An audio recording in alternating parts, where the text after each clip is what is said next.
Well, was it good for you last Saturday night? You know, that 60 minutes when we were supposed to flick off the lights, pull the plug, and party like it was 1799. Yes, another completely useless Earth Hour took place. Now, while Earth Hour seems to be fading, it's not dead yet. Too bad. Is there anything more annoying than being lectured to by enlightened progressive types such as David Suzuki and Al Gore? You know, huge carbon spewers who seemingly live by the mantra, do as I say, not as I do. These are the ones who preach that we're supposedly killing the planet thanks to our cars and our furnaces and our light bulbs and, well, everything else that allows us to enjoy life. But according to the progressives, unless we revert to living in grass huts and forage for grubs, planet Earth is deader than disco. Well, don't believe the hype, folks. Indeed, the best reason not to celebrate Earth Hour is that this miserable PR exercise always fails to achieve its intended goal, namely reducing energy and carbon emissions. For example, it's perversely amusing to see thousands of Earth Hour adherents generate illumination by lighting candles and making bonfires. But isn't the very premise of Earth Hour to reduce carbon output?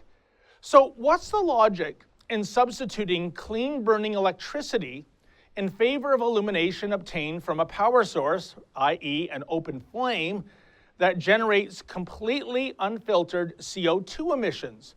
Here's another inconvenient goof. Most of the candles sold in Canada are made from paraffin, a petroleum byproduct. Thus, illuminating one's house with paraffin candles is equivalent to letting a diesel engine idle for no good reason. Brilliant. Even some environmentalists lament the useless feel-good optics generated by Earth Hour. In an opinion piece, Bjorn Lomborg, author of The Skeptical Environmentalist, noted that during Earth Hour, any significant drop in electricity demand will entail a small reduction in CO2 emissions during that hour, but those reduced emissions will be more than offset by the surge from firing up coal or gas stations to restore electricity supplies afterward. Oops again, like burning paraffin candles, a so-called act of reduction actually intensifies the carbon problem.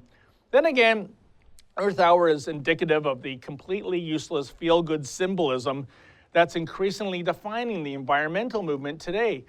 Evidently, the appearance of doing something good actually trumps developing tangible solutions.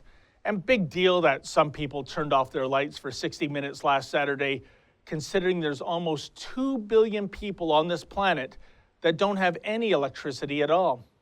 Oh, and check this out. Even by the most optimistic predictions, the International Energy Agency estimates that by 2035, we will produce only 2.4% of our energy from wind and 0.8% from solar.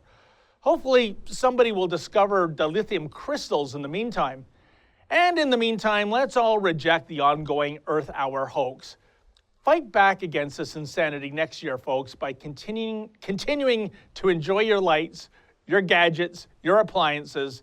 In fact, in previous years, I've paid homage to technology by celebrating Human Achievement Hour, which by sheer coincidence occurs on the precise same day and time as Earth Hour. I've even rented Hollywood-style searchlights to light up the sky to celebrate the golden age of technology in which we live.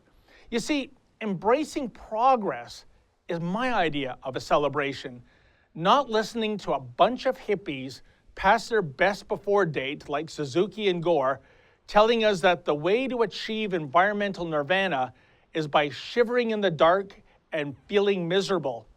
Not that they're doing that, mind you. For the Rebel.media, I'm David the Menzoid Menzies. Thanks for watching. Click here to never miss a Rebel update. Want even more of the Rebel? Well, click here to become a premium member.